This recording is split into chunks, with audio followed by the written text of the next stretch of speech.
नगरी तुल्यन्निजान्तर्गतं पश्यन्नात्मनि मायया बहिरिवोद्भूतं यथा निद्रया यः साक्षात् कुरुते प्रबोधसमये स्वात्मानमेवाद्वयं तस्मै श्रीगुरुमूर्तये नमः इदं श्रीदक्षिणामूर्तये बीजस्यान्तरिवाङ्कुरो जगदिदं प्राङ्निर्विकल्पं पुनः मायाकल्पितदेशकालकलना वैचित्रचित्रीकृतं मायावीव विजृम्भयत्यपि महायोगी वयस्वेच्छया तस्मै श्रीगुरुमूर्तये नमः इदं श्रीदक्षिणामूर्तये तस्मै श्रीगुरुमूर्तये नमः इदं श्रीदक्षिणामूर्तये। ॐ सहना भवतु सहनौ भुनक्तु सह वीर्यं करवावहै तेजस्विनावधीतमस्तु मा विद्विषावहै। ॐ शान्तिः शान्तिः शान्तिः। सदाशिवसमारम्भां शङ्कराचार्यमध्यमाम् अस्मदाचार्यपर्यन्तां वन्दे गुरुपरम्पराम्। Verse 41. ज्ञातृज्ञानज्ञेयभेदः परेणात्मनि विद्यते चिदानन्दैकरूपत्वात् दीप्यते स्वयमेव हि.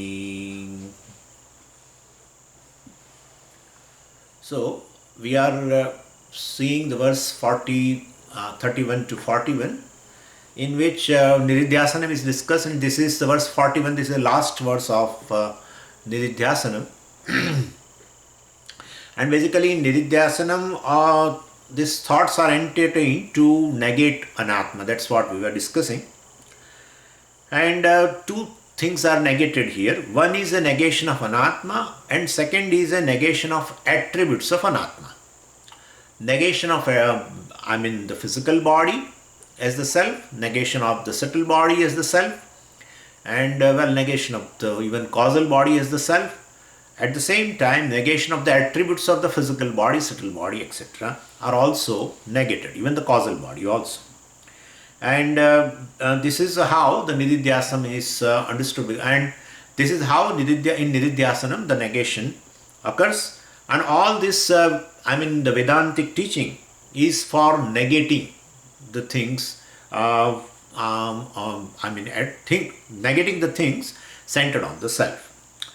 And so they always give an example for this, is like a sculptor makes an idol.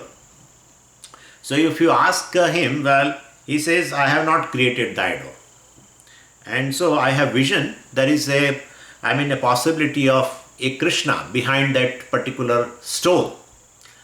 And so a sculptor took that rock to the studio. And then, basically for weeks and months, what he does is, basically, he takes a chisel, a bigger chisel, and a bigger hammer, and removes first the bigger chips. Then he takes a middle kind of a chisel and a small hammer, and he again removes certain chips. And he again, certain chunk is removed. After that, he again takes a smaller even chisel and removes ultimately certain other chunk. And so basically from the rock, that Krishna is not created as such. What he does is he unveiled the Krishna, what was there in the rock. So same way, what is Brahman?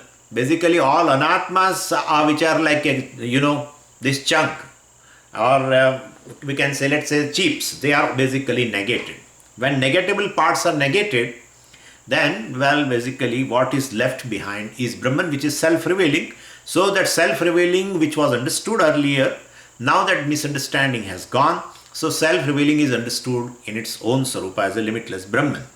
So like what was previously called rock, now it is called Krishna Vigraha, idol of Krishna. So now and then rock was not prostrated by anybody. But now that, idol of Krishna is everyone prostrates him. Same way, this Jivatma is like a rock. And well, after doing this Shravana Manan Nididhyasanam and removing all the chips, all the misunderstanding regarding oneself, now same Jivatma is worshipped as a Jnani. So this is how, so the rock is worshipped as a idol of the Paramatma after removing all the chips. And same way this Jivatma also is worshipped as a Brahman, as a Parameshwara, and as a Jnani, well, after removing the chips. That is nothing but all these thoughts, all misconceptions which are born of self-ignorance, those things are removed. Basically, and there is a contribution from both. Jivatma also is contributed, and the teacher also has contributed. Teacher initially was a sculptor. And in Nididhyasanam, this person himself, removes certain chips. We have to understand that way. So, Dipyate Swayamevahi, and so then he shines in his own glory as a limitless Brahman. So, like with this verse, basically, Nididhyasanam topic is over. And one more thing is Jnatru Jnana Gneya Bhedaha. That also let's discuss. This Bheda as a knower, known, and knowledge. Such a Veda pare atmani na vidyate, pare atmani, in Paramatma, in Brahman, these Vedas are not there. So means this person understands that I am free from these three Veda. I am free from the triad. Basically, this is it is exactly like a waker understands.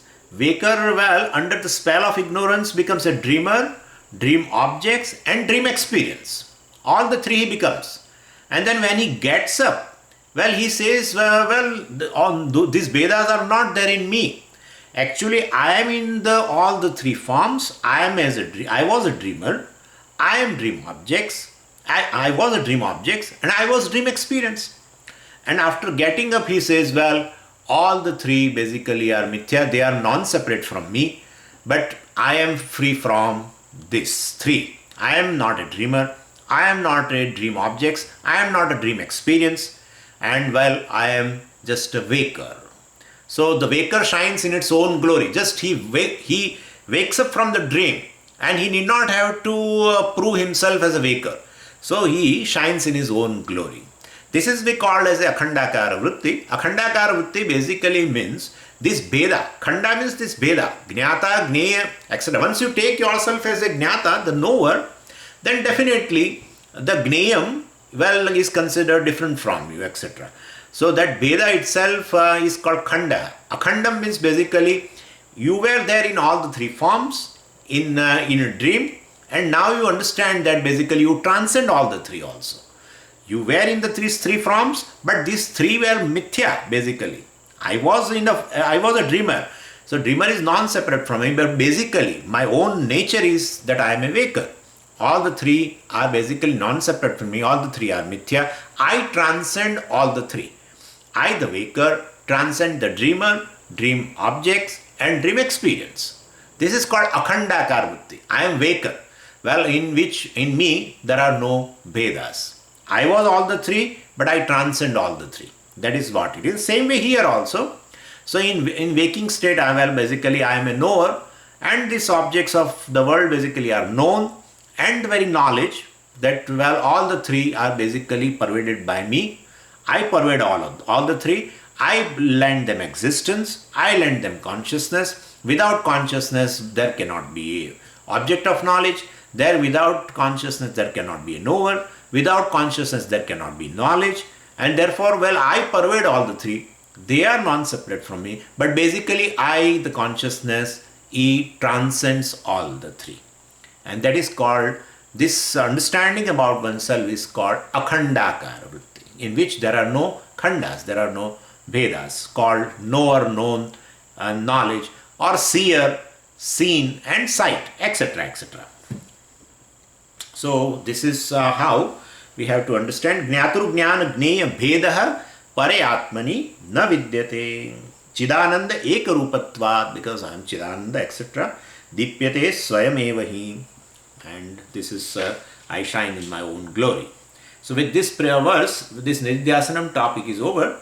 It is started with verse from 31 to 41. Now from verse 42 up to the end of the text we get Jnana Phalam. What are the benefits of Shravanam, Mananam, Nididhyasanam, or what are the benefits of Jnana Yoga? So let's read for verse 42. Evamatmaranau dhyana mathane satatam krute uditavadagatir jvala sarvajnanendhanam dahet. So, phalam here is technically called Jivan Mukti, liberation while living. So, Jivan Mukti, the meaning of word Jivan is while living. It's a present passive, the present active participle of the root Jiv. Jiv means to live. So, Jivan means while living. So, that is a present participle. Jivan Mukti. So, while living itself, he is free now. See, he sees himself a free person. He sees not himself as a bound person. A total transformation has taken place because of Shravanam, Mananam and Nididhyasanam. So, and liberation after definitely fall of a body, that's a freedom from Punarjanma, etc. So, Jivan Mukti means a total transformation of personality. So, his subconscious mind is basically, saturated with this a thought that I am free. And that one can definitely see, even in the dream, he sees himself as not an individual or a jiva, he sees himself as a free person. So that is called a saturation of the subconscious mind. Basically with this, because of Nididhyasana, sheer Nididhyasana. Shravanam, Mananam also creates a samskara, but basically it has not percolated. It is in the conscious mind. What you are hearing remains in conscious mind, but it percolates into your personality through Nididhyasana. We have seen that. So from the conscious mind it goes, it becomes a vasana basically. It forms a deep impression about all these things that I am Nitya, I am Shuddha, etc. That is called subconscious mind. Subconscious mind means there are mind in that there is something. It's nothing like that. Whatever deep impressions we have, and that they are all called subconscious mind. So certain, when you experience something, a impression is formed in the subconscious mind. Then you experience something else. Then you experience something else. And so new impressions are formed. Then old impressions slowly remain submerged, and that we call as and that also may go away also. But if you experience a particular thing again and again, then definitely that impression is a very, very solid impression in your mind, whether a good, bad, whatever. And so that impression is called, deep impression is called subconscious mind. That alone governs the person's behavior in a waking state or even in a dream also. That's we call it them as a habit. That those deep impressions only are habit. So it just comes out in a conducive situation, that particular impression which has been born of that experience, it comes out. So basically Jivan Mukti means this a total transformation of personality, and and Videha Mukti means one gets liberated, one gets freedom. One gets freedom from this Janma and Marana also, birth and death. So then my mission of the life is basically over. Once I say I am free, I wanted freedom. That's how I took birth and I have become free. That's all. I wanted independence and I became independent. Ho gaya kaam. So that's all. The mission is over. So nothing to accomplish in life then later. Because I am infinite. There is no improvement. So now still something is to be done. But if once you say I am limitless, what improvement you can do? Nothing. In fact, all limited things, can't go near to this limitless. And therefore, a difference between a samsari and asamsari is this only. A samsari is all time busy in achieving things. And, he tries to improve his limited, possessions. Or let's say he tries to improve himself, who he himself considers as a limited being. So he improves upon little bit in terms of money, in terms of name, fame, and in terms of knowledge, etc., etc. In terms of anything. You just little improve, become little bigger, but still distance from from the limitlessness remains same. So that is that is irony. So any amount of a success or failures can never go near to limitlessness. Not only success, even failures. And that is how such person, even suppose he is a grihastha, he or she is a grihastha, and in performance of the duties, sometime society criticizes such a person. In your study and all these things, you have never cared about your children, and see now where she is going to marry, to whom she is going to marry, or to whom your son is going to marry. You see now, you should have brought them up a little properly. All the time remaining in reading Bhagavad Gita and Upanishad, and what are you doing?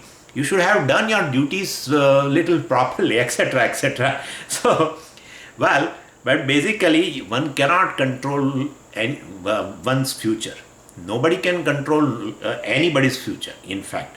And so you can work upon a well-being of some person, but I can't equate my success and failure, what I have achieved in my life. If I know that I am limitless, then even though society criticizes you in terms of a failure of your duties, or a success of your duties, or success of anything, let's say, let the society criticize or let the society praise. Ultimately, you are Purna. Basically, you are full and complete. So there, your failure in terms of duties, or your failure in terms of gaining certain things, losing certain things, or etc., does not come even iota come near to even a speck, basically, to what you have achieved, that is, I am limitless. And therefore, neither failure can go near to the limitlessness, neither success can go near to the limitlessness. And that's how yastvatmarati revasyat atmatruptasya manavaha atmani evacha santushtaha tasya karyam na vidyate. He has nothing to attain now. He has fulfilled what is the highest goal one can achieve as a human being. So he has achieved it. And that is one's own nature. But he has discovered it. He has known it. He is clear about what he is. So this is called Jivan Mukti. Now, Evam in verse, if you see, it says Evam means in this manner. Dhyana mathane satatam krute. Transformation, does not take place overnight. One has to undergo this nididhyasanam. And there are several types of nididhyasanams are there. And here, of course, samadhi abhyasa kind of a nididhyasanam, or any nididhyasanam. That is called dhyanam here, word. And that is considered as a mathanam, as a churning. So that shows satatam krute.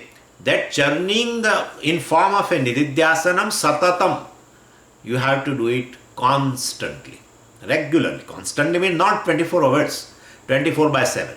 You have to do it as a regular thing, like you are taking bath and you are cleaning your body or cleaning your teeth. You are doing regularly. You don't have any kind of a conflict while doing that. Same with this nididhyasanam. Initially, you have to form a habit, but once you form a habit, it becomes a part of your waking life, and therefore, basically, that's how it has been said. Dhyana mathane satatam krute. Then if you want a butter from the curd, so you have to churn. Not if you do once like this, it won't come out. And so you have to do a churning for a long time, whatever time, 5 minutes, 10 minutes, whatever. But you have to do it. And then same way here also, nididhyasanam has to be done satatam, constantly for a long time. Constantly and a long time. Both are very important. So, you have to form a habit. Initially, you will have a conflict. When you want to form a new habit, initially you will have a conflict, but that conflict will go away. Then daily you will sit for nididhyasanam a particular time. That's how a time is also a very important thing. That's how somebody asked me that, can we do whenever it is convenient during the day? You can do, but then you have to choose that time and you have to do it that time regularly, whatever it is. So one day, whenever I will get time, I will sit. No, it won't work. Like when you get up, you even you don't know, but you automatically your legs go towards the bathroom and for the brush and cleaning, taking bath and etc. And no conflict, you don't have any conflict. From the birth till the death of that, every day we'll have to do this bath and taking bath. You will not have that conflict. Automatically you do, spontaneously you do. Same thing will happen. So right now when I say all the day, constantly you have to do and daily you have to do, you will feel that. But then after few days, it is exactly like you have a certain habit of doing certain things daily. Same way this will also be done daily. So but it should be done. So dhyanamatane satatam krite sati. If you do that way, well, self-transformation takes place. And who will know that I have transformed? Should I get the certificate from a teacher or from somebody, from my husband or from my wife? No. Nobody will give you certificate. In fact, they are not happy with what you are doing. And therefore, basically, so don't ask the certificate from them. Even they know from the heart of heart that person has changed, but they will not accept. Anyway, so you yourself give a certificate to yourself. Self-transformation is known by the self, and therefore, basically, you don't require anybody's certificate. Anyway, so I should continue till the process is over. Basically, I should continue till I am no more ignorant about myself. That's how it is. And you will find that the very journey gives you so much joy, because all the misconceptions start getting loosened. That itself gives you joy. All the misconception.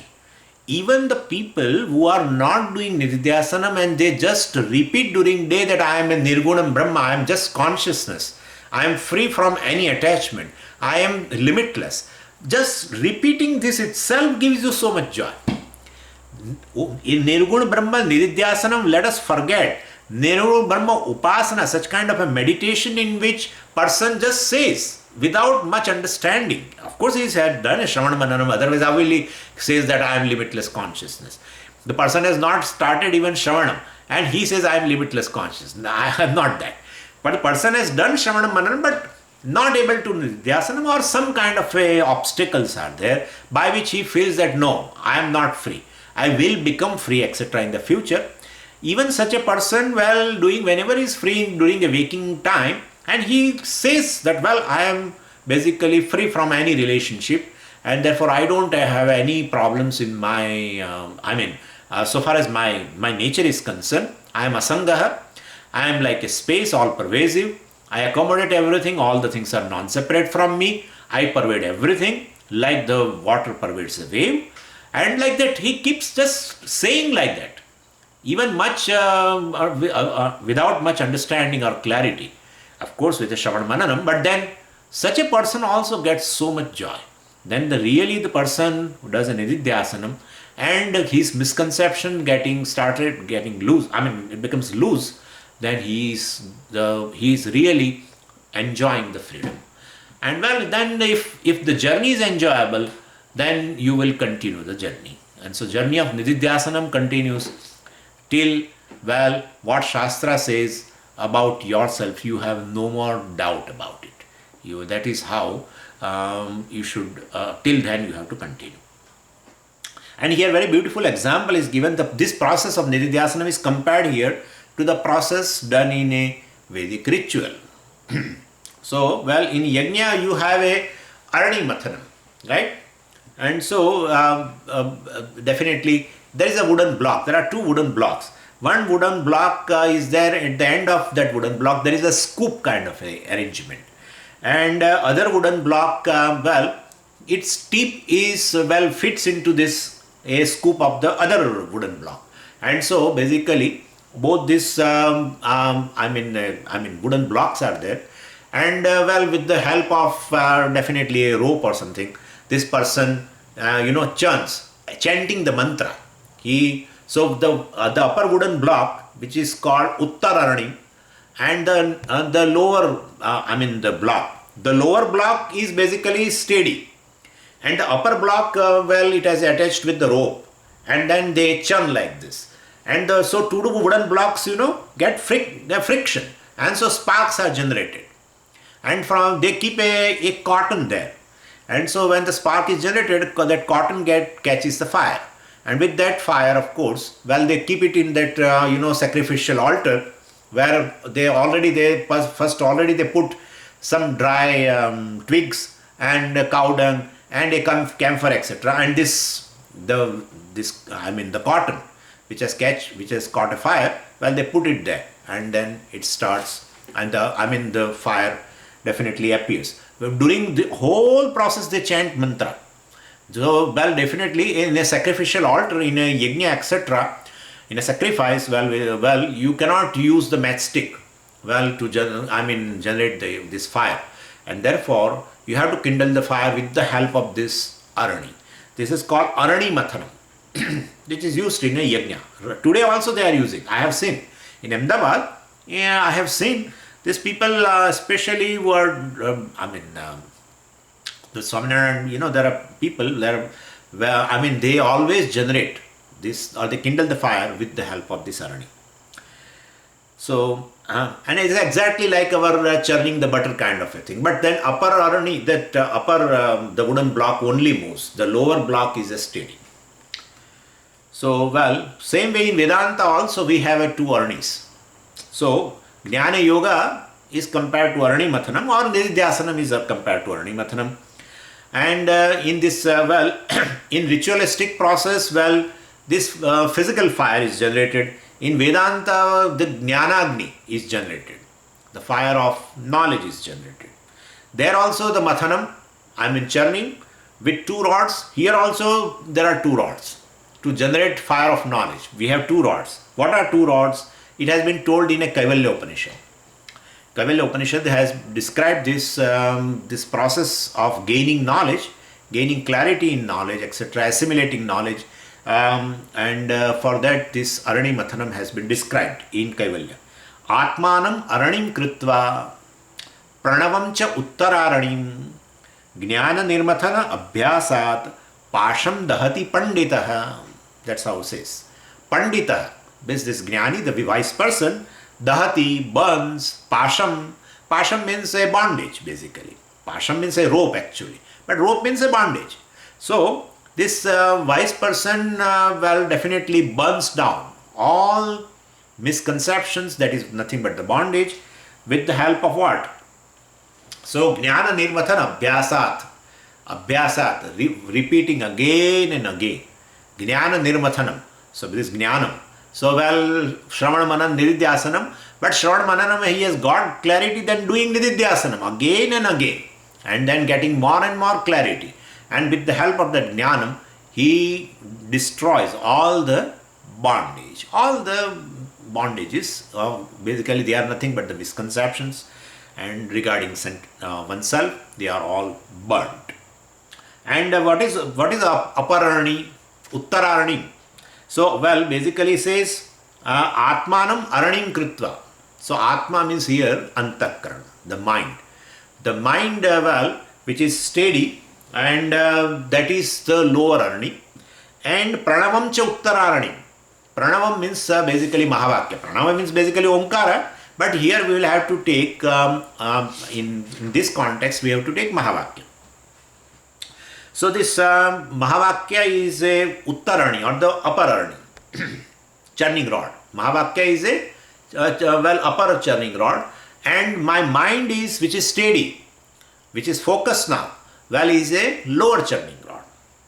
And initially, Guru does churning. The teacher does a churning. And in that churning, basically, teacher does a churning of what? Churning of Tattvamasi, not 9 times, 90 times. Tattvamasi, etc. So, apparently, that only moves, and that is Mahavakya. So, not just once Tattvamasi, then the butter will not come out. So, or this fire of the knowledge will not take place. So, he has to keep on doing. Then teacher got tired. He said, now you continue. So, Shravanam Mananam is over. And then this person himself does this. Who? Our Jivatma. Basically, he does this. and doing nididhyasanam, and ultimately, well, definitely, what will happen? Udita avagati jwala. So, well, he udita avagati jwalaha sarva ajnana indhanam dahet. So then udita means emerged. What is emerged? Avagati means knowledge. But what here, of course, nididhyasanam he has done. And so what is the jnanam here now? Aham brahmasmi iti drada jnanam. I am Brahman. Well, that kind of a firm conviction now is called here avagati or jnanam. And that is emerged, udita avagati jwala, then jwala. Jwala also, we can take jwala because not just a spark, because that is going to, take a big form, big flame it is going to become. And therefore, so basically this flame of this clear knowledge, well, emerges in the mind of the student, and that flame burns all the obstacles, all the misconceptions in his mind. So ignorance is the first fuel. Sarva ajnana indhanam dahet. Sarva ajnana, why should he say ajnanam only, right? Ignorance only. Sarva ajnana what? So ignorance and the effect of ignorance. So ignorance and misconceptions born of ignorance, all that are also called, what is karyam is always called by the name of karanam. And so effect of ignorance also, misconception are also called ajnana. So ignorance is first fuel, burnt down, and then varieties of confusions. Aham karta, aham bhokta, etc. I am under the grip of this sanchita or prarabdha, etc. And all, well, this I am suffering because of my own karma, etc., etc. All these things. And then anxiety and fear and whatnot, sense of limitation, sense of uneasiness, a sense of uneasiness all the time. This is called jiva. He is called samsari. Some kind of an uneasiness is there. Everything is there. What do you want? Why are you moodless? No, but something. So he is all the time like this. This fellow is never free, except somebody tells him a joke. Well, then only, or he sees something very magnificent. Then his mouth gets open. That time only he is free. Otherwise, all the time, something goes on and on and on. Like mother-in-law. This standard battery is like a mother-in-law. Just goes on and on and on. This is what advertisement has been seen by Puja Swami in Bombay. So, a big advertisement. This standard battery is like what? Says like mother-in-law. Because it just gets on and on and on. Anyway, there is no source of complaint in the world other than a misunderstood I. I am the very source of the complaint. I am the source of the sadness. I am the source of all the problems. No one is the source of problem. And that's how when you are happy with yourself, when you have no complaint about yourself, whole world looks like a heaven to you. And so everywhere, and you glorify also. Swamiji, he is very nice, and she is very nice, and that is very nice, and this is very good, and that is very good. All the words you use when you are happy with yourself. And when something happens, some complaint is there. Everything is ultimately, even the people around you, well, they are so kind and caring ultimately, but still you are at this moment you are not comfortable with them. A comfort with yourself brings comfort in the world.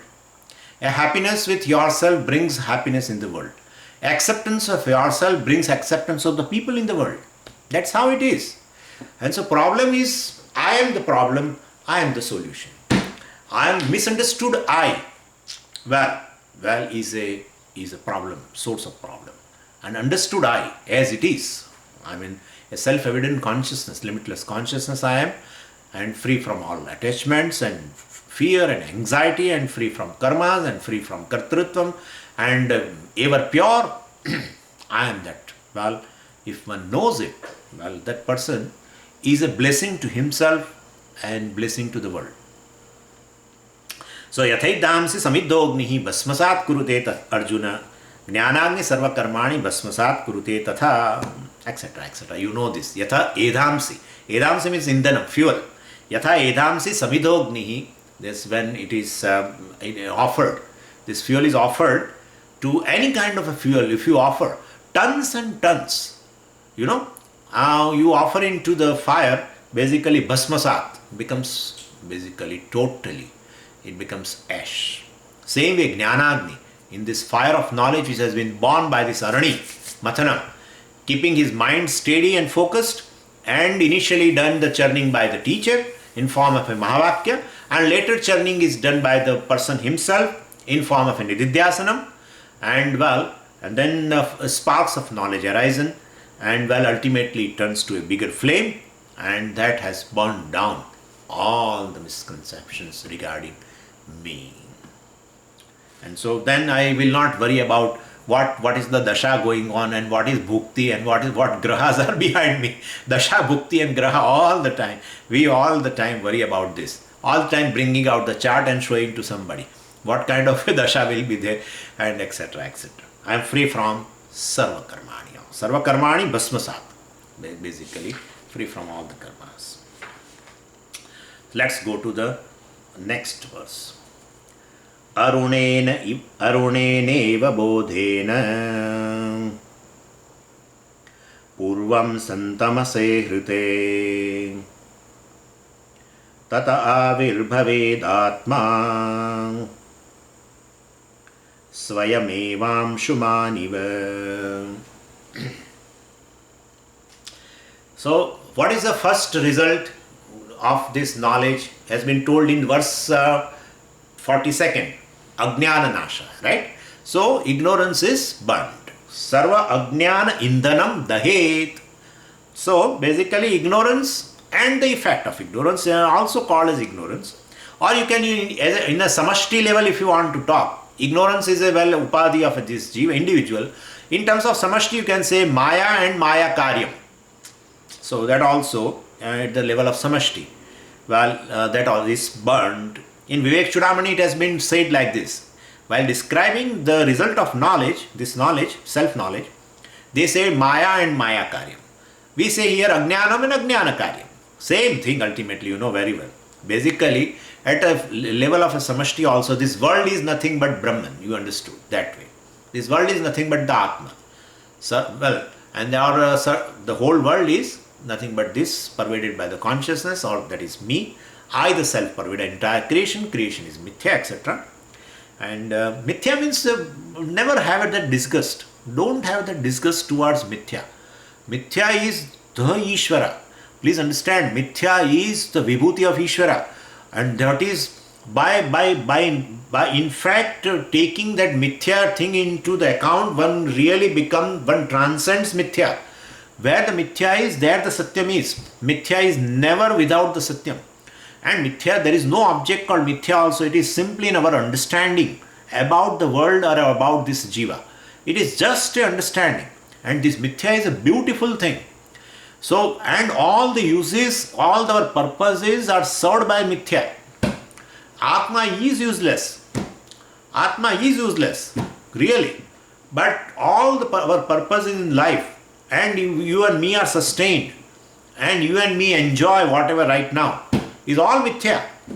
So don't think mithya means immediately we feel that it's a peel of banana. So means peel. It's like a pill. We have to throw it. Why we have to take that inside what is there? We have to take it, and that peel has to be thrown. And same way this Ishvara is to be thrown. Jiva is to be thrown. All this is to be thrown. No. That Bhagavan has told in the 10th chapter, all this is my glory. What is mithya is my glory. All names and forms is ultimately manifestation of Ishvara. And therefore everything is beautiful. We may have that vision about this particular name and form as a beautiful or not. But there are people in the world who sees the beauty in so many things, where you and me fail to see the beauty. Painter sees some beauty in something, and then someone else, sculptor sees some beauty in something. And therefore there are people, there are poets who see, they sit down in the morning at 7 o'clock and they write about the sunrise. Now we feel but basically he sees a beauty. That leisure they have to see in the creation a beauty, and they are enjoying, they are one with the nature. So don't think this mithya means, mithya means that is to be thrown. Nothing is to be thrown. Nothing is to be thrown. Basically, Shastra is also mithya. The person who is going to study also is mithya. Really, pramada is mithya. No one is mithya. Everything is mithya.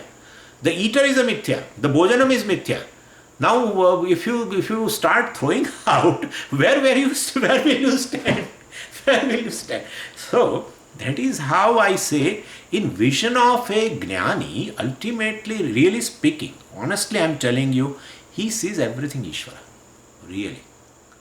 He sees everything is Ishvara. In his body also, everything he sees order. That's how I like this order. Puja Swami is order. Ishvara is order. Everything is order. Body is in order, mind is in order, everything is in order. That is what the Ishvara is. Niyati. Just order. And therefore, well, and if you feel that order means definitely has some kind of a inertness or something, then think that this all is a Ishvara's manifestation, and therefore everything is a manifestation of a intelligent being, a conscious being who is super intelligent, who is omniscient, omnipotent. That is his manifestation. Then you will love mithya also. But then at the same time, you will understand that this what you see right now, well, that is also Ishvara, but it has a little higher reality also. And that is the adhisthana of entire creation, is this consciousness, which is even more beautiful than what is manifested. And therefore, definitely, so that adhisthana is limitless consciousness, which is free from any kind of a punyam, papam, etc., kartrutvam, bhoktrum, any kind of a samsara dharma. It is free from everything. And well, so that is how it is. So mithya means people, start disgust. They start getting some kind of a disgust. Mithya means it has to be thrown out. Nothing is to be thrown. Everything is Ishvara ultimately. What you see is also Ishvara, name and form. And what you understand, not see, what you understand as the adhisthana of that names and forms, well, ultimately that is also Ishvara. That is his real, nature. Anyway, so here now, so first phalam is Ajnana Nasha. Now second phalam we are seeing here. Arunena iva bodhena. First let's see the second phalam, the result of this knowledge is Atma Avirbhava. That is what has been told in the verse itself. Avirbhavet Atma. So Atma Avirbhava is the second result of this knowledge. What kind of a result we will gain if we do Shravana and Nidhyasanam? If somebody asks, then the first benefit or the phalam, the fruit of this gaining knowledge is Ajnana Nasha, Nivrutti of, the destruction of ignorance and the misconceptions born of ignorance. Or in general you can say, well, Ajnanam and Ahankaram, etc., Mamakara also get destroyed. You can say that way also.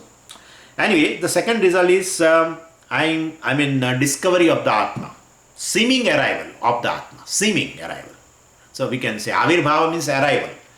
So seeming, we will have to write seeming, because Atma is already there. Where is the question of Atma arrives? So an example of a Suryodaya has been given here, and this Surya, where the sun, before it rises actually in the horizon, before the sun in the horizon, before it rises, you see the sunlight, sun rays appears, which removes the darkness. So before even you see the sun arising in the horizon, you see the sun rays already, which removes the darkness in the atmosphere, and that is called Arunaha. Arunaha means a Bala Surya. A Surya a sun in a like a child form. It is just appearing. It has not come to the horizon. It is appearing. That's called Aruna. So when sun rays destroy this darkness, such a Arunaha, when this kind of a sun rays, early morning sun rays, while they destroy the darkness of night, what emerges out ultimately is sun. So same way, basically, sun rays first remove the darkness. That's enough. Then sun appears automatically. That's what the example wants to convey. Same way in mind also there is a darkness called ignorance and all the notions. While by systematic study of the scriptures, this vritti, jnanam, etc. arises. Vritti jnanam means knowledge in form of a thought that I am Brahman, etc. Where it is compared with this early morning rays, of the sun, and they basically, by doing Nididhyasanam, well, Vritti Jnanam takes place that I am Nityaha, I am Muktaha, etc., I am Shuddhaha, I am Brahman, I am Asangaha, etc. All this rays, they remove the darkness pertaining to the self. And when they are destroyed, then, well, ignorance and ignorance born notions go away. Well, then Atma Chaitanyam, that is a sun, emerges automatically. That's what, this is a poetic way of expression. I mean, so nothing to be worried about it. We have already seen this thing. Means I am the self-evident is Brahman now is understood thoroughly. When the wrong notions about me goes away along with the ignorance pertaining to the self, well, if they go away with the help of this Vritti Jnanam, then from the teacher or from the ultimately from the Nididhyasanam, well, then definitely that self-evident Atma shines like the sun shines. So same way this has been, with the example of this Aruna, it has been told here.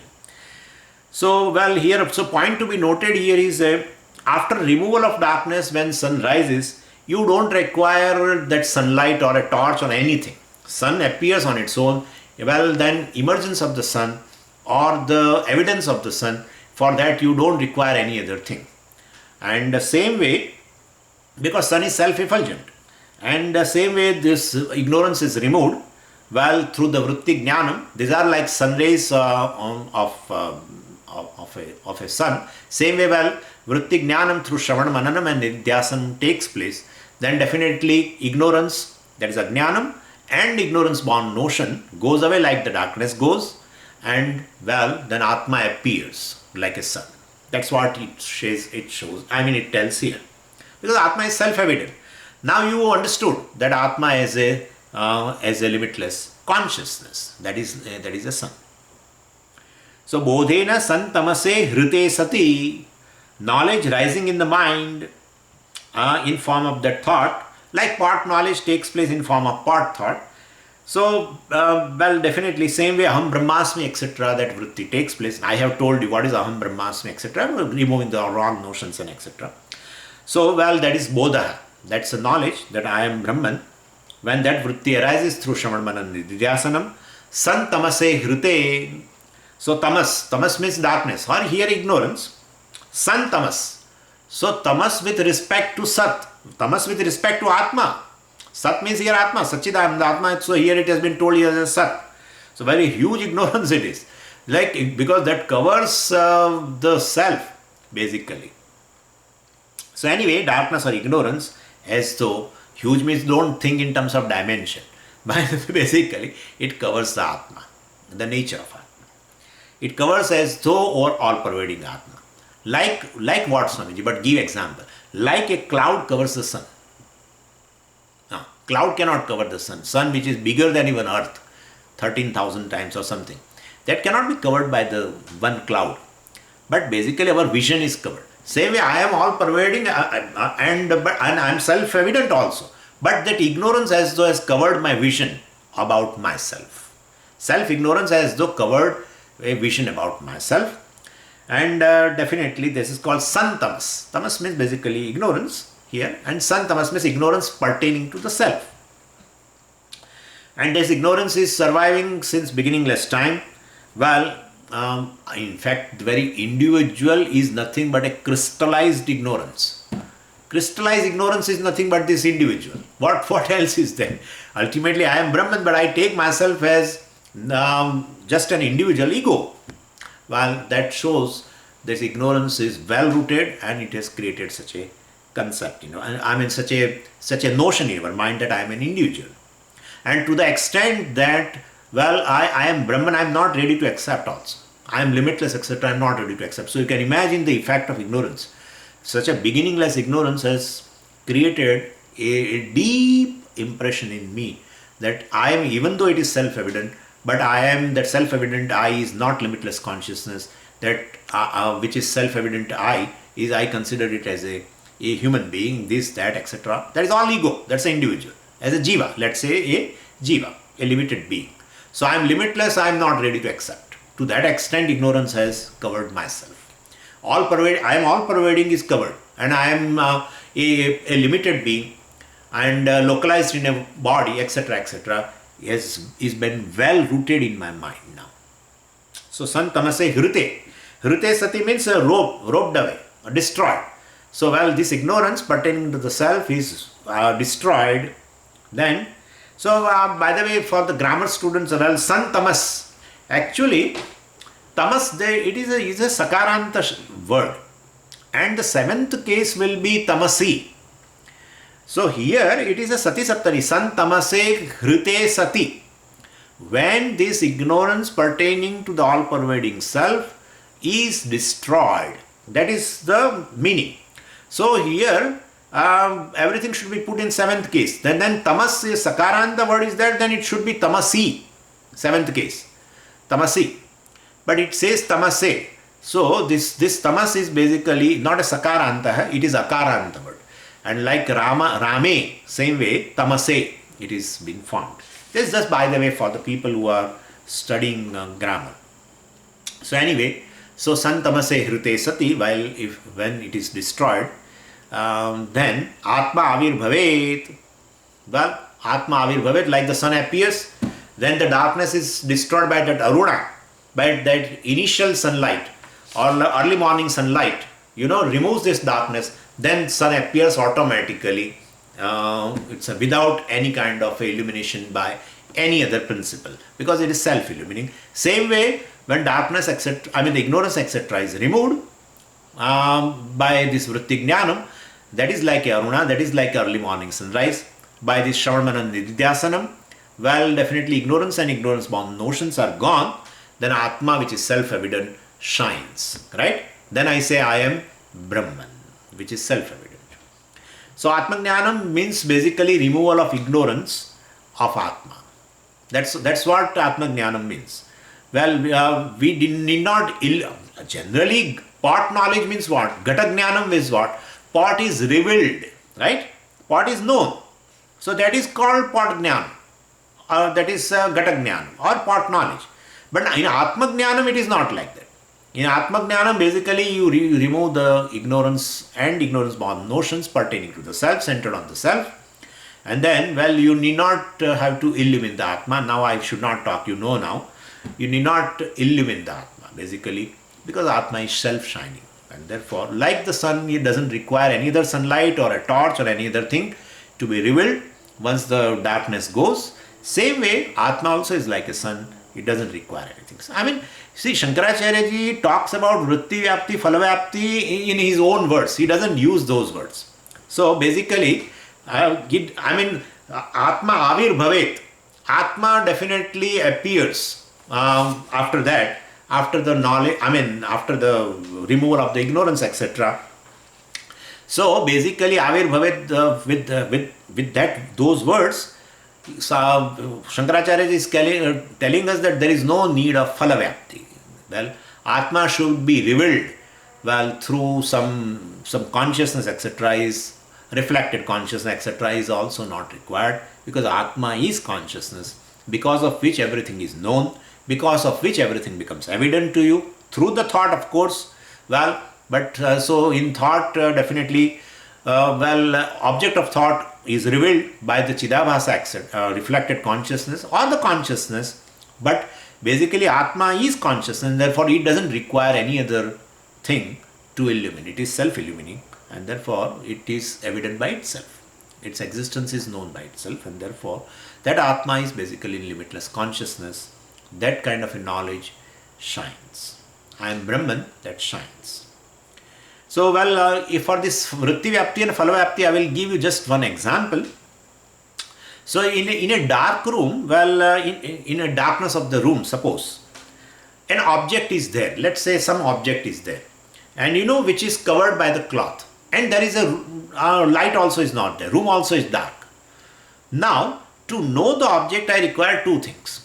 First, I have to switch on. First I have to remove the cloth. That's, let's say, first thing. And second thing is I have to switch on the light. Even if I remove the cover, still this is not known. Why? Because there is a darkness in the room. And therefore I need two things. I have to remove the cloth, as well as I have to switch on the light. Same way, but suppose in the dark room there is a candle which is burning, but if I put a vessel on it, then to know the candle, well, I have to do one thing only. What? Just remove the vessel. You have not to switch on the light, because the candle is self-illumining. In fact, in the light of the candle, everything becomes illumined. You have not to even do the switch. Switch on the light. Same way. So this is vritti vyapti, phala vyapti is like this. So vritti vyapti means remove the cover. So a object, you have put some cloth and you remove that. That's called vritti vyapti.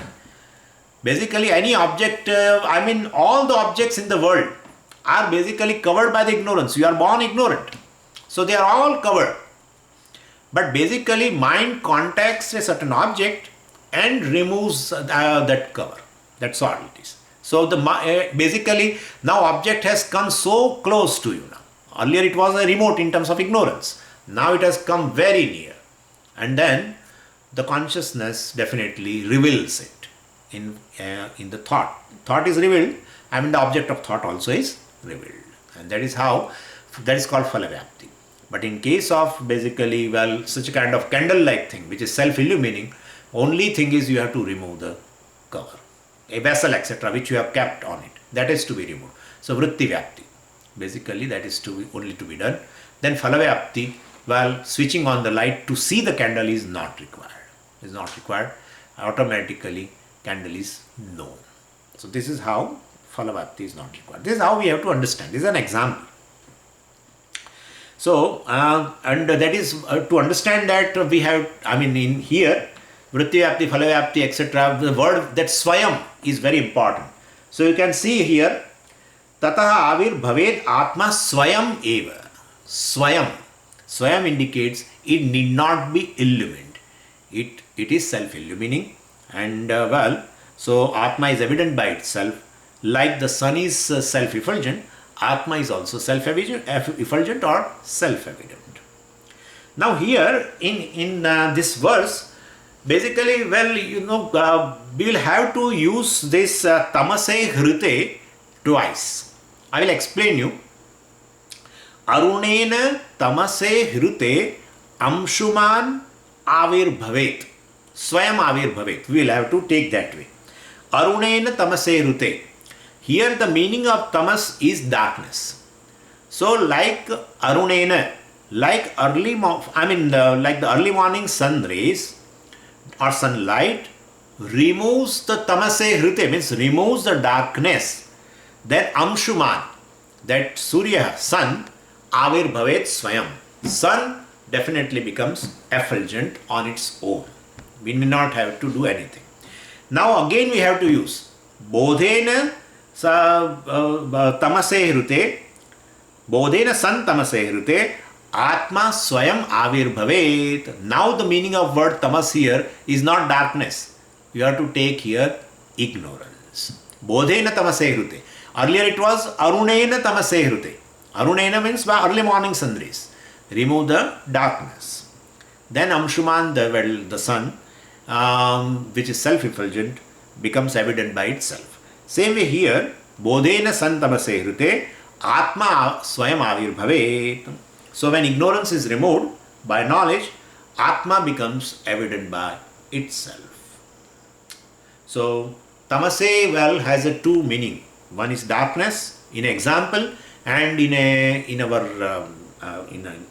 this, while talking about atma, that tamas means ignorance. So amshuman means Surya. So two benefits we have already talked in verse 42 and verse 43. One is ajnana nashaha and second is self-discovery, atma avirbhava. So when ignorance is removed, you shine in your own glory. You don't have any more a doubt regarding yourself. You don't have any more any self misconception that you are a limited being or you are samsari, etc. You are subject to birth and death, or you are impure, having a lot of punya papa, etc. This, that, all these notions have dropped along with the ignorance. And so self-discovery is the second benefit talked in verse number 43. And verse number 42nd has shown a benefit of removal of ignorance and misconceptions. Now, verse 44 talks about Atma Praptihi, attainment of Atma. Attainment of limitless consciousness is the benefit of this knowledge, which we will see tomorrow. Om Purnamadah Purnamidam Purnat Purnamudachyate Purnasya Purnamadaya Purnamevavashishyate. Om Shanti Shanti Shanti. Harihi Om Shri Gurubhyo Namaha. Harihi Om. Hari Om Swamiji. Hari Om.